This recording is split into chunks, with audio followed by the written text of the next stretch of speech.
Assalamualaikum warahmatullahi wabarakatuh. Waalaikumsalam. Alhamdulillah, alhamdulillahilladzi hadana li hadza wa ma kunna linahtadiya laula an hadana. Asyhadu an la ilaha illallah wa asyhadu anna Muhammadan rasulullah la nabiyya ba'da amma ba'du. Yang terhormat Kak Taufik selaku dari kita kali ini, dan yang saya hormati teman-teman semua yang telah menyempatkan diri untuk hadir pada diskusi kita hari ini. Pertama Mas Ali, marilah sama-sama kita ucapkan puji dan syukur kepada Allah yang mana berkat kepada ya Allah lah kita dapat berkumpul di Sekre LPM Edukasi kali ini. Selamat rangkaian salam terhormatnya kita hadiahkan buat pimpinan majelis tingginya, yakni Nabi Isa Muhammad SAW. Allahumma sholli wa sallim ala Baiklah, langsung aja. Silakan. Baiklah, untuk agenda kita selanjutnya akan diserahkan kepada Kak Safik. Dipersilakan. Belum masuk sudah. Baiklah, sebelum memulai acara, mari sama-sama kita membaca basmalah. Bismillahirrahmanirrahim. Untuk selanjutnya, diserahkan kepada Kak Safik. Assalamualaikum warahmatullahi wabarakatuh. Waalaikumsalam warahmatullahi wabarakatuh. Alhamdulillah dari fadlan dan ada dengan wa amal ala jami'a. Wassalatu wassalamu ala Muhammadin sayyidil ardi wal hijab wa ala alihi wa sahbihi hadir ulil Muhammad. Terima kasih Mbak moderator atas prolognya. Nah, ini tuh diskusi dalam rangka proker KKN ya. Ya meskipun dibingkai dengan sama teman-teman edukasi, karena juga kita cukup jarang, bahkan mungkin ini pertama kali ya diskusi offline ya, karena sebelumnya mungkin diskusi online juga ya sebatas bahas soal berita ya biasanya. Nah kalau ini temanya tuh menjadi penulis muslim yang produktif. Jadi mau nggak mau kan kita di edukasi belajar untuk menulis, belajar untuk gimana ngerangkai kata, belajar untuk buat karya, bikin artikel, bikin apa, itu kan katakanlah follow up kita ke depan di edukasi gitu. Nah, sebenarnya penulis itu ya cukup kan sederhananya ya orang yang nulis. Kalian nulis buku, nulis apa ketika sekolah ya menjadikan penulis, nulis apa tugas pelajaran atau apa gitu. Tapi penulis yang kita maksud atau yang kita bahas di sini adalah lebih spesifik lagi, menjadi penulis karya yang katakanlah cukup terkonfirmasi atau cukup terlegalisasi. Misal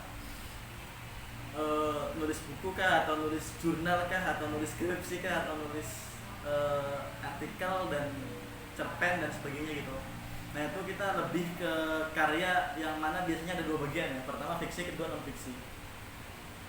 Nah sebenarnya sedikit spoiler aja nih, di UIN Wali Songo itu kedepannya teman-teman, semisal nanti aku bisa lulus pakai novel, itu kedepannya teman-teman lebih mudah loh. Teman-teman punya nerbitkan novel, lulus dengan novel tuh bisa, tapi dengan catatan sesuai dengan jurusan masing-masing.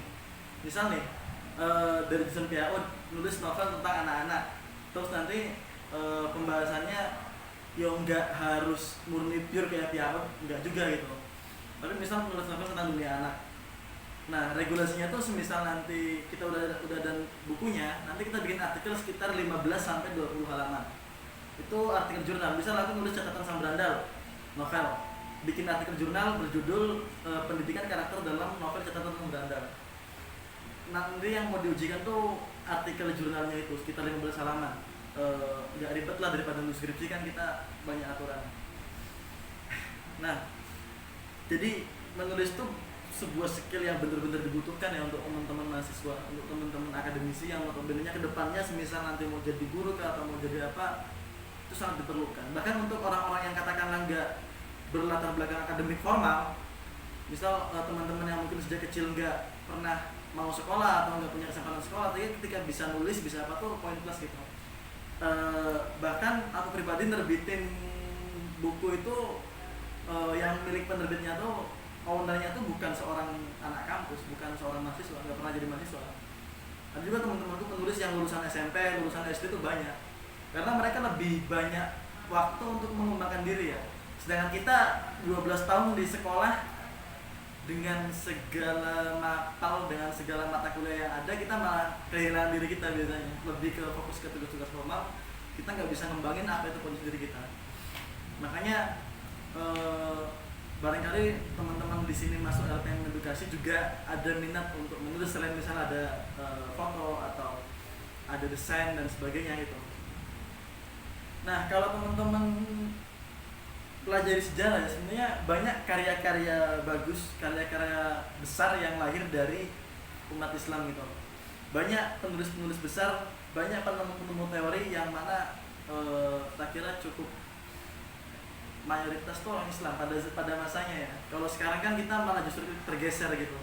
Jadi begitu umat Islam itu seakan-akan ya kayak cukup terlalu terpaut, terlalu apa ya, mikirnya tuh masa lalu terus gitu. Kita pernah jaya, kita pernah punya masa kejayaan, kita pernah menguasai dunia dan sebagainya, tapi ya kita lupa itu terlalu dekat dengan romansa sejarah, jadi nggak pernah ada gebrakan gitu.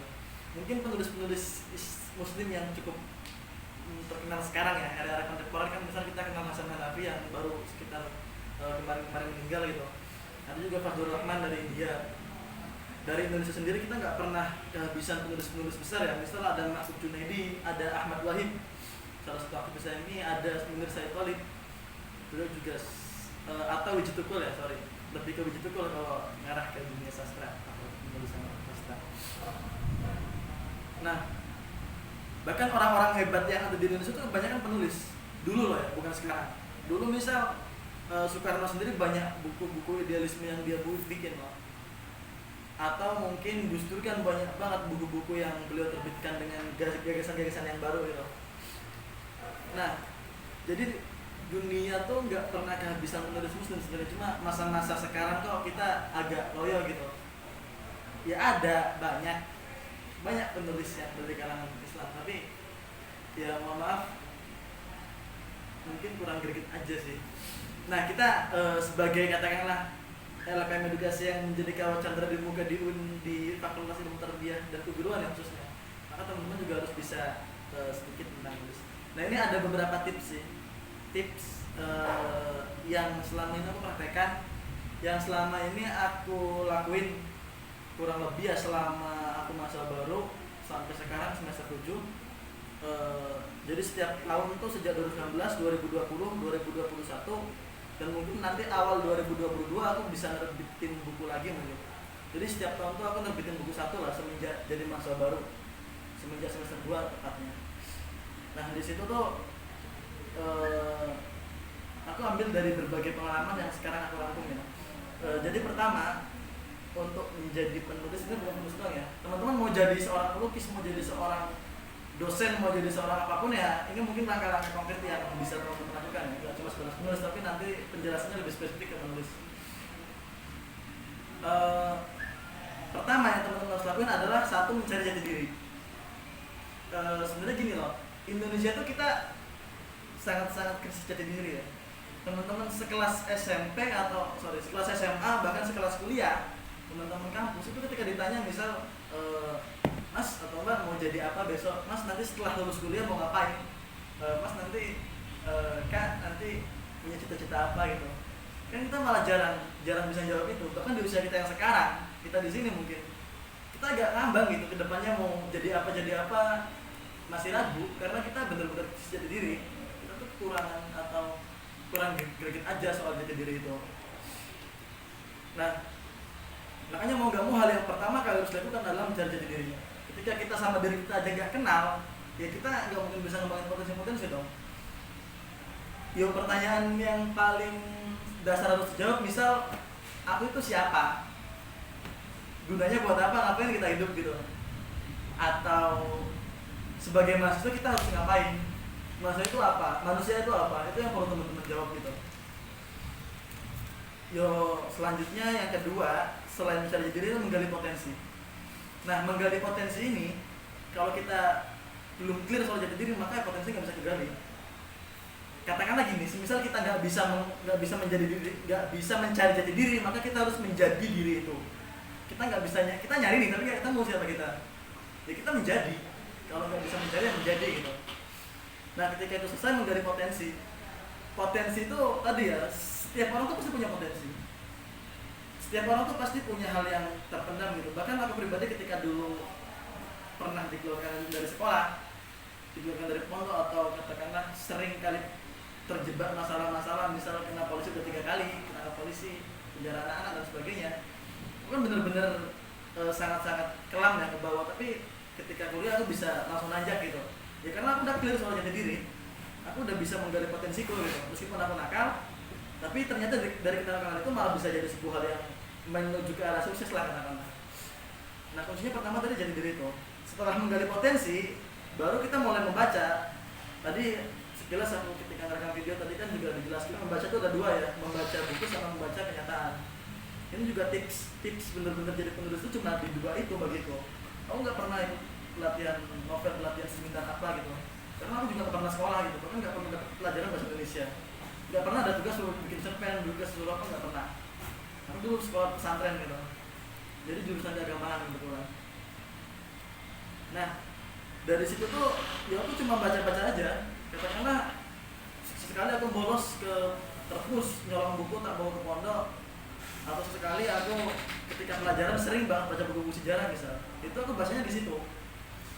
Aku sering baca novel, sering beli novel itu, karena aku suka novel dan aku pengen tulis novel saat itu pas masih nakal-nakalnya gitu. Nah, selain membaca buku, kita juga membaca kenyataan sekitar. Makanya teman-teman kalau mau jadi penulis secara instan, bukan instan ya sebenarnya, tapi sebenarnya proses yang kita alami sejak dulu tapi kita nggak sadar gitu. Misal nih, kita udah jadi, misal bagi teman-teman yang pernah mondok misal, udah jadi santri sejak lulus SD misal. Nah, teman-teman mau menuliskan soal pesantren itu kan sebenarnya prosesnya udah ada, pengalaman kita udah ada basic nulis soal pesantren gitu. Sekarang kita udah 6 tahun di pondok misal. Nah, tinggal teman-teman ngembangin aja sebenarnya. Jadi bukan instan ya, lebih mengarah ke jalur alternatif aja dari pengalaman kita gitu. Selain baca buku, baca kenyataan sekitar. Itu tips paling sederhana bagiku. Minimal seenggaknya ada itu gitu. Perihal soal nanti ada istilah bikin alur, bikin plot, atau kalau misal penelitian ada metodologi penelitian, ada pembahasan, ada latar belakang, ada teknik apapun yang ada di dalam penelitian itu kan kalau kita lihat naskahnya langsung, kita lihat kita mau menulis skripsi misal, kita lihat skripsi langsung itu malah lebih mudah daripada kita mendapatkan pelajaran-pelajaran yang notabene-nya berbasis teori gitu. Lagi-lagi praktek langsung tuh lebih real bagiku.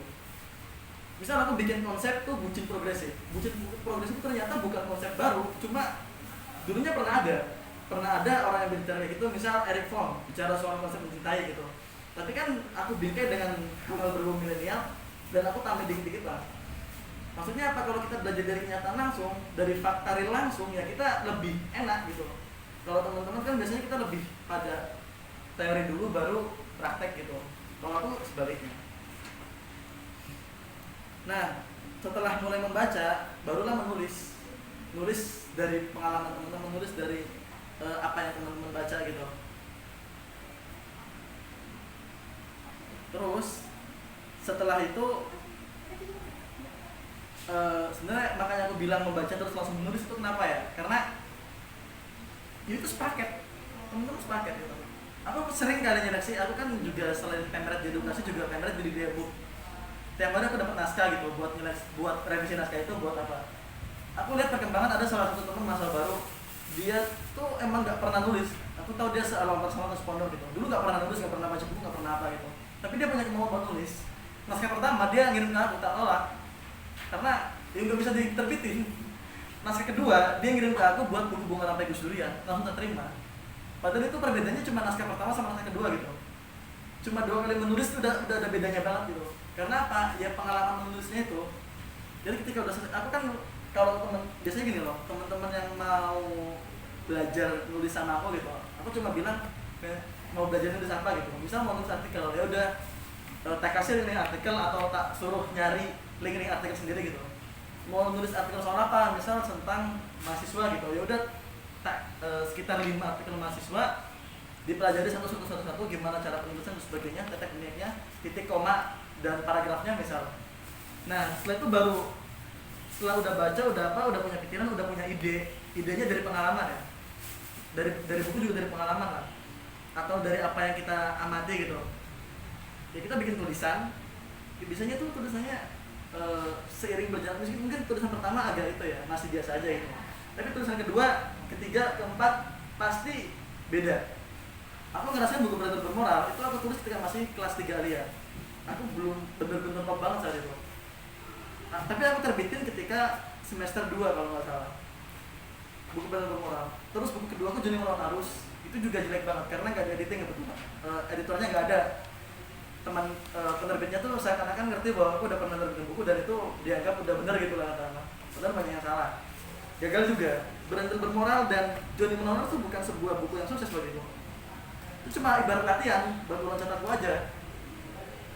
Setelah itu baru catatan sama Brother buku ketiga langsung ke up secara nasional sampai bestseller. Padahal aku cuma 3 kali nulis buku loh. Pertama jelek, kedua cukup gagal karena nggak ada editor, ketiga langsung naik.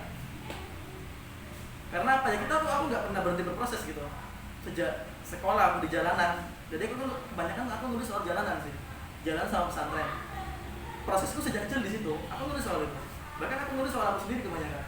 Nah dari situlah mulai naik, akhirnya sampai kayak gini gitu.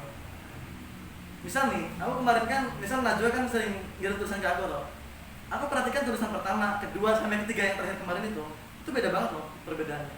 Dari segi cara nulis diksinya, pergantian diksi dan sebagainya. Aku ngoreksi naskah ketigamu itu nggak perlu waktu lama, karena dikit kesalahannya. Tapi naskah sebelumnya itu koreksi cukup lama. Misal naskah sebelumnya 30 menit, sebelumnya lagi 20 menit, yang terakhir cuma 5 menit aku ngoreksi naskahmu itu. Jadi drastis gitu perbandingannya. Makanya aku nggak pernah, misal ada orang yang pengen ikut belajar sama aku atau apa, aku nggak pernah ya wis kan pelajari enggak. Aku bilang apa? Langsung lulus langsung praktek. Aku nggak perlu bicara soal teori bisa dicari ketika kalian udah ada naskahnya, teorinya di situ. Aku pribadi jujur aja sampai sekarang jadi pemret di 2 media tuh nggak pernah belajar apa itu KBBI atau apa, enggak. Misal ada yang bingung, aku langsung buka KBBI aja, apa itu bisa sambil jalan gitu. Itu real loh. Cara kita buat itu ya membaca. Tapi kalau misalnya kebanyakan gini, kenapa sih banyak orang-orang jadi penulis tapi kurang greget gitu ketika tulisannya jadi? Itu ya karena kebanyakan teman-teman tuh hanya belajar dari teori-teori. Banyakan tuh dari kita, bahkan sekelas dosen-dosen pun ketika penelitian itu tuh bener-bener teoritis banget loh. Terlalu teoritis sampai kita lupa apa isinya gitu. Aku kan sekarang lagi bantu dengan dosen soal organisasi sekolah. Itu tuh kebanyakan formalitasnya daripada isinya. Oke. Setelah memulai membaca, menulis, baru mencari relasi loh. Kalau teman-teman mau jadi penulis, itu ya harus punya relasi, mau nggak mau. Kenapa aku berani nerbitin naskah? Sebagus apapun naskah teman-teman, sekeren apapun naskahnya, kalau nggak ada yang branding, itu nggak bakal bisa naik. Aku pribadi karena aku nggak pernah mau nerbitin di penerbit mayor, aku nggak pernah mau ngirim naskah ke mereka, enggak. Aku lebih milih penerbit indie. Satu, aku nggak suka main kapitalisme di situ. Dua, emang aku orangnya pengennya membangun gitu. Misal sejak maba aku bikin komunitas sahabat ilmu, bikin komunitas santriot, bikin muara baca, bikin kopi perubahan. Aku pengennya bangun di Jawa. Termasuk aku bikin di Dapur itu kan bangun. Aku orangnya emang suka kayak gitu. Nah, relasi itu perlu. Karena naskah kita tuh nggak mungkin bisa nyebar kemana-mana tanpa adanya relasi itu. Aku sejak masa baru, aku ketika sekolah aku nggak pernah ikut organisasi apapun. Aku nggak suka dengan organisasi. Karena bagiku terlalu formal, terlalu saklek, aku nggak suka. Tapi ketika kuliah, aku mulai berorganisasi. Karena beda, sekolah sama kuliah beda bagi. Meskipun ya intinya sama aja, terlalu formal dan sebagainya. Makanya aku lebih ke komunitas. Nah relasi ketika aku sekolah, kalau ke organisasi kan relasi cuma itu doang. Organisasi sekolah OSIS misalnya cuma putaran OSIS doang, putaran pramuka doang gitu. Makanya ketika aku sekolah, aku milih jadi anak pang. Keluar cari relasi orang luar, belajar di luar gitu. Nah ketika aku kuliah ternyata relasi itu di kampus itu ya tempatnya di organisasi. Jadi emang sejak kecil tuh aku nyarinya relasi, bukan nyari apa-apanya gitu. Dan sekarang tuh sangat berguna banget. Makanya misal tiap minggu, seminggu sekali, bulan November tuh aku 6 kali ngisi di seminar 6 kali. Ini nggak termasuk. Bulan Oktober 6 kali. Bulan November berapa nggak tahu nanti. Jadi itu kulitnya relasi, ke branding itu karena relasi itu. Makanya teman-teman, makanya aku gini loh, aku bikin Dikdaya Book itu pakai namaku. Aku branding Dikdaya Book pakai namaku dulu. Ketika nanti Dikdaya Book udah jadi, udah mapan, baru aku bisa membranding orang-orang lain dengan Dikdaya Book. Serius, Dikdaya Book itu emang murni buatan aku sama salah satu teman Gus Durian. Namanya Mas Evan. Kita cuma 2 orang bikin bangun itu. Sampai sebesar sekarang dalam jangka waktu yang relatif singkat cuma 2 orang doang. 3 orang sih sama Mas angkatan 2019 tapi jarang aktif. Kedepannya jadi penerbit buku juga. Nah modelnya apa? Relasi itu kunci bagi lo. Teman-teman zaman sekarang, kalau zaman-zaman 90-an itu mereka bisa bicara A, B, C itu gampang karena dunia kerja itu gak ada persaingan. Zaman segitu lulusan SMA bisa jadi PNS, bisa jadi aparat negara apa gitu, bisa.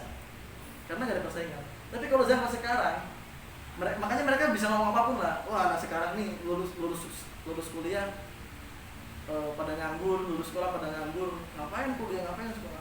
Ya mereka bisa ngomong kayak gitu karena persaingan rendah, gak ada persaingan, bahkan banyak yang kosong. Sekarang persaingan ketat banget, tapi teman-teman bisa berinovasi, bisa berinovasi, berkreasi itu bisa mudah banget sekarang tuh. Ada teknologi dan sebagainya kan.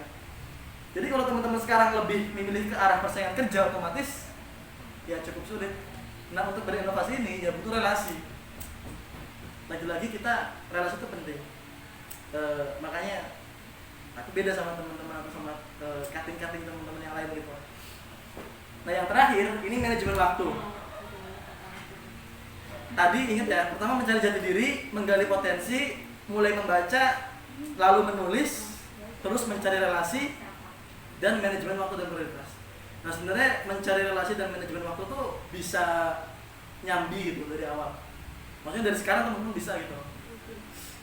Ya, nah manajemen waktu itu aku mikir gini loh, aku pernah diceritain sama dosen tarbiyah juga bilang dia tuh dulu aktif banget di organisasi karena terobsesi dengan B.J. Habibie.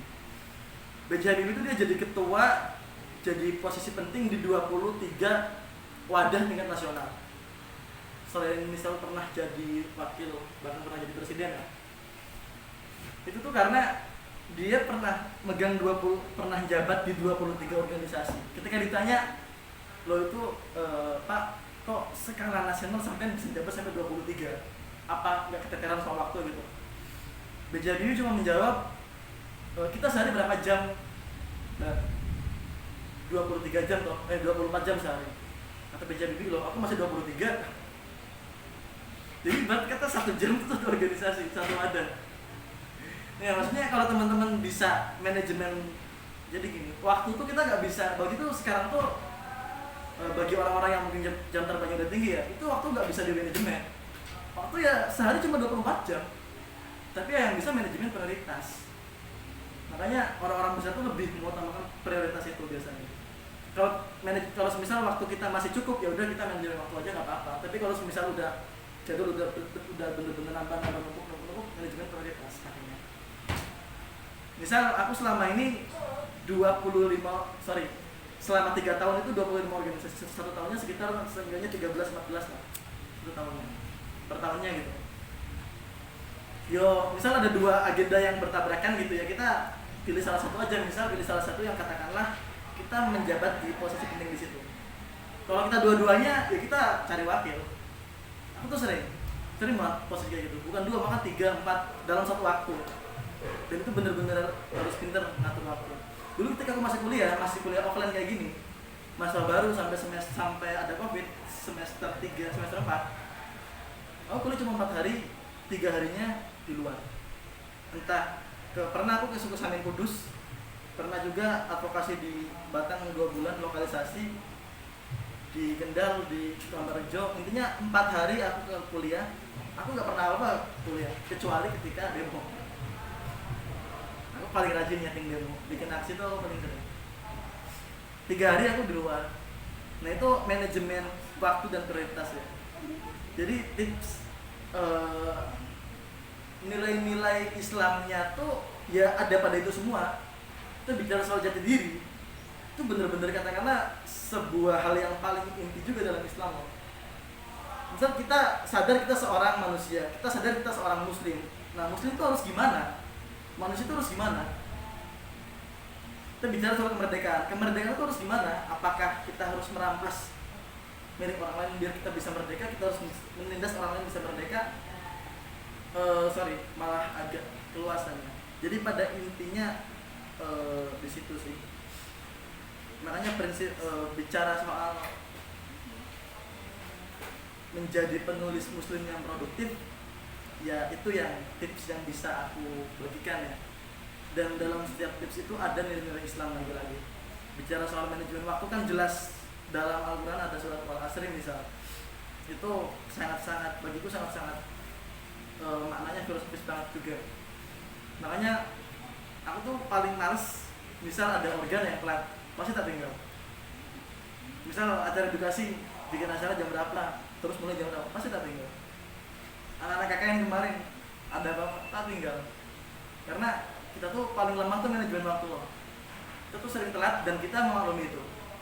Aku di Gus Durian jabat selama 1 tahun, aku sering ninggalin orang. Tapi akhirnya mereka bisa nyesuaiin gitu. Makanya Gus Durian yang awalnya down banget bisa langsung naik ketika menjabat. Begitupun ini semisal lagi-lagi misal majalah bisa terbit, itu sebuah hal yang cukup. Semisal orang ya, yo syukuri wae. Ya jadi kurang lebihnya seperti itu. Dan teman-teman juga seperti tadi aku bilang ya, menulis itu bukan bakat ya. Jadi berjuta merpati tak akan pernah terbang bila tidak mau belajar terbang. Berjuta bintang tak akan pernah bersinar jika selalu siang. Bintang itu butuh malam kan untuk bersinar, karena kita butuh kesempatan juga toh untuk bisa bersinar. Dan lagi-lagi kita butuh belajar untuk bisa ngapa-ngapain. Tak kira cukup itu sih. Barangkali ada pertanyaan bisa tak kembalikan beberapa.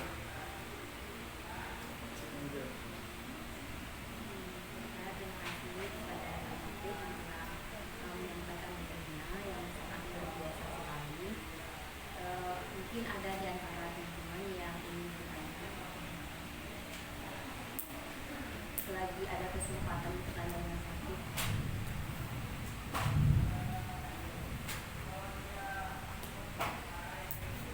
Ini materinya soal penulisan tapi pertanyaan bebas ya. Kalau moderator nanya boleh? Boleh. Izin bertanya Kak. Bagi dia tuh suka nulis juga, tapi sebenarnya saat penulisan, penulisan apapun di tengah-tengah itu sering nggak pede gitu kan. Kok gini sih tulisannya kok gini, kok beda ya dari konsep awal gitu. Sering nggak pede gitu kan. Jadi gimana? Terus satu lagi juga manajemen gitu. Karena kalau dia tuh bukan langsung kalau mut-mutan gitu. Jadi gimana sebenarnya? Oke, siap. Soal kebentuan ide atau apa tadi nggak pede ya di tengah jalan itu? Nggak pede. Yo, sama sih. Aku kan. Jadi gini, biasanya tuh teman-teman kalau semisal ini kan kita udah ada media buat berkarya, buat belajar katakan. LPM kan sebuah ada punya webnya juga, dan itu kan modelnya belajar, bukan untuk ketika salah dihakimi, itu enggak juga. LPM itu modelnya belajar, karena teman-teman tuh belajar. Kecuali kalau di media langsung ke media yang besar itu udah nggak belajar lagi, itu dari dunia bisnis maksudnya. Nah ketika mumpung masih ada di dunia belajar ini, tak kira cobalah untuk menerbitkan karya sebanyak-banyak salah ada di top. Jadi naskah tuh ketika intinya minimal naskah masuk ke editor dulu lah, masuk ke redaksian, masuk ke aku dulu atau masuk ke Rudi atau siapa gitu. Setelah itu baru di editing. Intinya kalau kata dulu aku pernah tanya sih ke Bang Rodian, penulis detektif konyol yang bukunya tuh buku sekitar 400 halaman tuh cuma menceritakan selama kejadian 3 jam doang. Ngeri gitu. Penulis Indonesia yang cukup keren tuh Bang Rudian misalnya. Detektif konyol itu sampai sekitar 20 buku. Itu buku seri detektif, belum buku yang lain. Dia udah bikin 50 buku lebih dalam usia yang masih muda, paling sekitar 40 tahun juga belum, 40 tahun lah. Nah, Bang Rudian pernah bilang, loh nulis dia apa tau? Maksudnya kesulitanmu apa tuh kalau menulis kebutuhan ide? Kalau ide buntu, cobalah pergi cari misal dengerin musik atau jalan-jalan atau apa gitu. Intinya jangan dipaksa lah, kalau udah blok banget cari ide dulu. Kalau semisal intinya gini, kalau kata Bang Rudian, sekali menulis harus selesai. Sekali menulis harus selesai. Jangan misal teman-teman udah punya rancangan, misal nulis cerpen soal pesantren. Terus ini belum selesai, teman-teman pengen nulis cerpen soal sekolah. Belum selesai lagi pengen nulis terus tentang kuliah. Ini malah biasanya nggak jadi kayak gitu. Kalau kata Bang Rudian seenggaknya yo nulis atau tidak sama sekali lah. Nulis atau nggak sama sekali gitu. Mau nulis soal ini ya udah nulis sampai selesaikan dulu. Perihal jelek atau enggak itu belakangan. Karena kan misal naskah masuk ke penerbit mau dijadiin buku kan harus ada sesi dulu toh. Nggak mungkin penerbit langsung ACC langsung yang dulu juga. Makanya soal kadang nggak pede kadang apa lanjut dulu aja gitu. Setelah itu baru nanti kan ada revisi. Intinya tulisan belum selesai jangan langsung direvisi. Teman-teman nulis novel sampai bab 1 kan misal ada rencana ada 15 bab, baru sampai bab 1 langsung revisi, ya lama. Seenggaknya minimal 70-80% lah. Misal bagian ending nanti sendiri gitu revisinya, nggak apa-apa. Ini jangan sampai baru beberapa bab langsung revisi atau langsung bingung gitu, langsung katakanlah langsung ini mau lanjut apa enggak gitu, jangan sampai. Intinya selesaikan dulu baru direvisi. Terus soal apa gitu?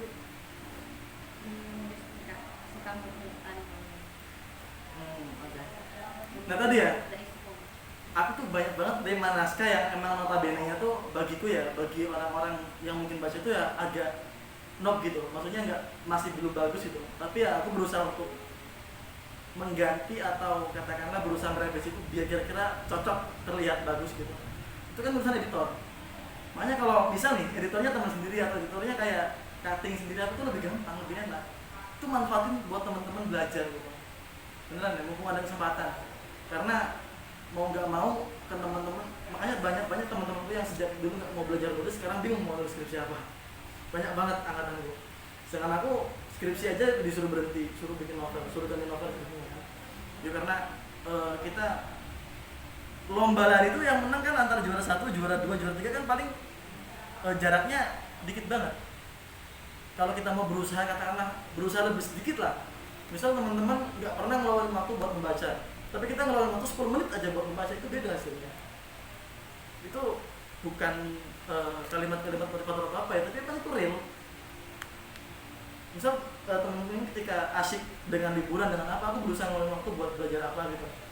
Tapi juga tetap banyak liburannya akhirnya. Nah kalau soal mood ini emang biasanya problem setiap orang sih. Nah kalau aku sih mikirnya gini loh, kalau aku lagi nggak mood atau apa, aku mikirnya gini, di depan nanti masuk dunia kerja kita tuh nggak peduli mau mood mau enggak pasti suruh lanjut gitu. Dalam tekanan apapun kedepannya tuh kita harus tetap jalan.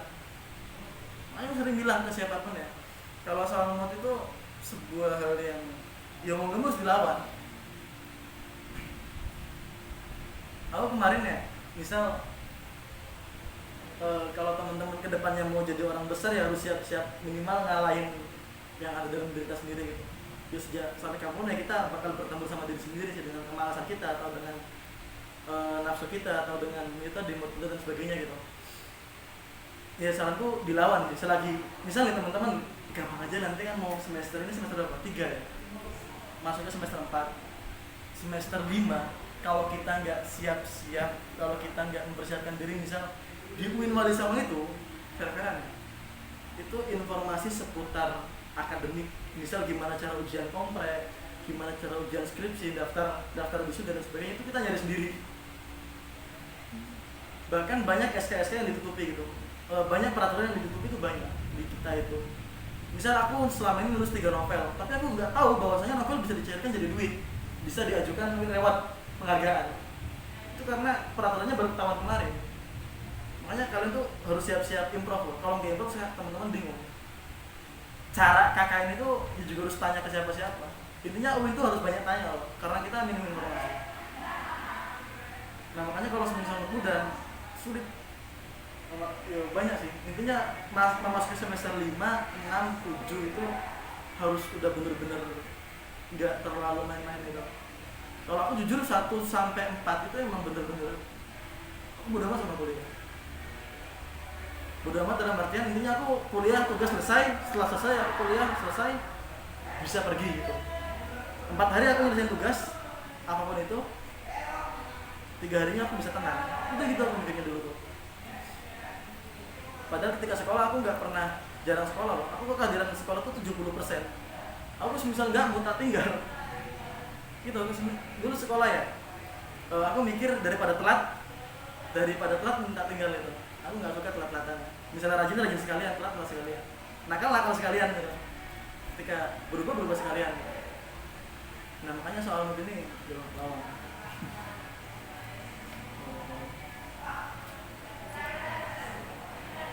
Kira itu sih. Ya paling kita satu pertanyaan lagi, nggak apa-apa lah. Paling lebih mau tanya. Makanya udah agak sempit. Apakah ada di antara teman yang ingin bertanya atau menyampaikan sesuatu?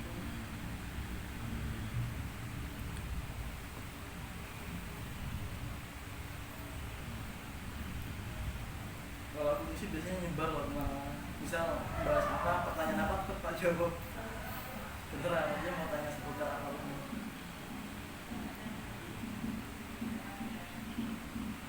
Di luar topik juga boleh.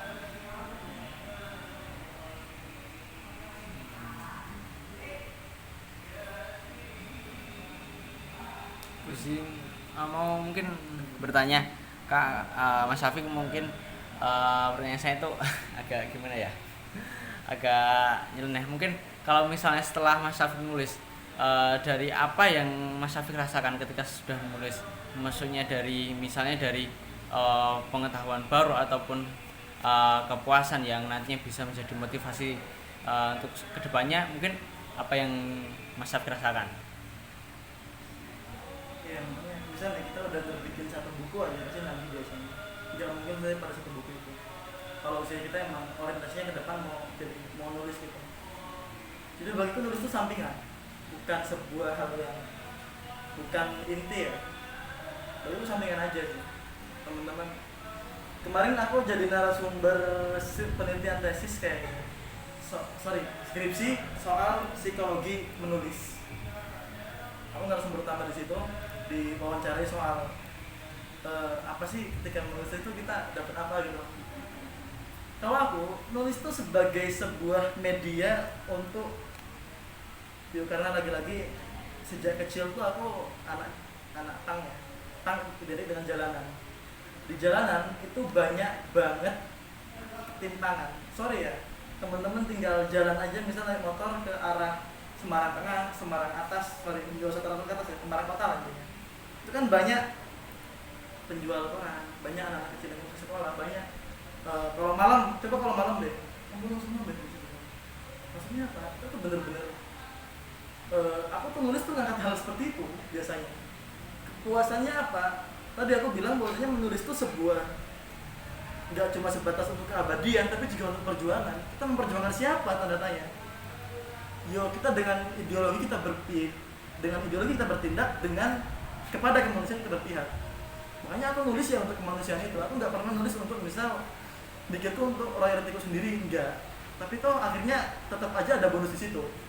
Maksudnya apa? Misal aku nulis soal catatan sang berandal, itu kan aku juga berusaha menghilangkan stigma tentang anak-anak nakal yang selama ini dipandang sebelah mata gitu. Tentang anak-anak nakal atau tentang anak-anak jalanan yang selama ini dipandang nggak punya masa depan. Selama ini dipandang orang itu orang-orang nggak bener gitu. Padahal kan adanya seperti itu kan ada struktur masyarakat yang timpang. Jadi kalau kita bicara soal Indonesia itu kayak gini. Yang di bawah itu orang-orang miskin banyak banget. Semakin ke atas orang-orang kaya semakin sedikit. Bahkan 10 orang di Indonesia itu kekayaannya melebihi dari seluruh rakyat Indonesia. Jadi yang miskinnya bakal tambah miskin lagi, yang kaya semakin kaya gitu. Yang kaya dalam artian kan ada kalangan kaya, kalangan atas, kalangan menengah, kalangan bawah. Yang kalangan bawah semakin bawah lagi, kalangan menengah agak stabil meskipun agak kekurangan dikit. Nah, kalangan atas itu nambah ke atas. Dan kalangan atas ini sedikit banget orangnya, jumlahnya itu dikit banget. Makanya struktur masyarakat yang timpang ini yang buat banyak orang-orang nggak bisa makan. Kita bicara Semarang tuh dari Semarang ujung sana barat sampai Semarang timur itu isinya pabrik semua kebanyakan. Dan pabrik banyak banyak tanah-tanah yang hilang resapannya, timbullah banjir. Ketika banjir perekonomian mati semua.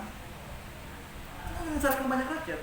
Semarang atas sana udah banyak pabrik, Semarang bawahnya yang kena gitu biasanya. Makanya struktur masyarakat seperti ini yang harus kita lawan gitu. Dan aku juga nulis soal itu. Kepuasanku ketika tulisanku dibaca dan bisa mempengaruhi pikiran banyak orang. Itu sih bro. Kalau soal royalty, soal apa, ternyata tuh aku nggak niat tulisanku bos. Aku tuh nolak lah. Awalnya aku nolak tulisanku jadi skripsi karena nggak ada peraturannya.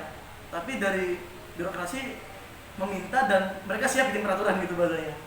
Siap bikin peraturan. Akhirnya udah aku ACC gitu. Awalnya aku udah bikin skripsi sampai 3 sampai metodologi selesai, tinggal penelitian aja loh. Tapi aku tak rampung, nggak tak selesai dengan skripsinya. Aku bikin skripsi pun soal anak jalanan, soal pendidikan agama anak-anak komunitas PANG di Semarang. Jadi aku mau ngangkat PANG dari sudut pandang agama gitu gimana. Nah itu kepuasanku ya ketika tulisanku terbaca dan bisa mempengaruhi banyak orang. Dan juga kepuasan lainnya ketika aku punya akses. Misalnya gini loh, teman-teman kalau mau jadi orang besar tuh harus punya label. Aku sejak awal tuh label misal founder komunitas. Aku nerbitin buku ditambah label penulis buku. Terus ke atas lagi buku bestseller tambah label penulis buku bestseller. Itu kan semakin naik maka semakin punya ruang untuk bicara. Dan teman-teman yang kenal aku di kelas ataupun di seminar-seminar itu, aku pasti ngobrol soal ketimpangan-ketimpangan itu. Meskipun aku notabene-nya misal anak kesayangan kampus, aku difasilitasi ini. Tapi di sisi lain, ya aku sering ngerancang hal-hal yang hubungan demo-demo gitu. Tapi dalam konteks kebaikan, bukan sebuah pemberontakan yang buruk gitu. Nah lagi-lagi itu sih soal apa yang aku rasain atau apa yang aku dapatkan ketika menulis. Jadi karena waktunya udah habis, mungkin bisa tutup dulu ya.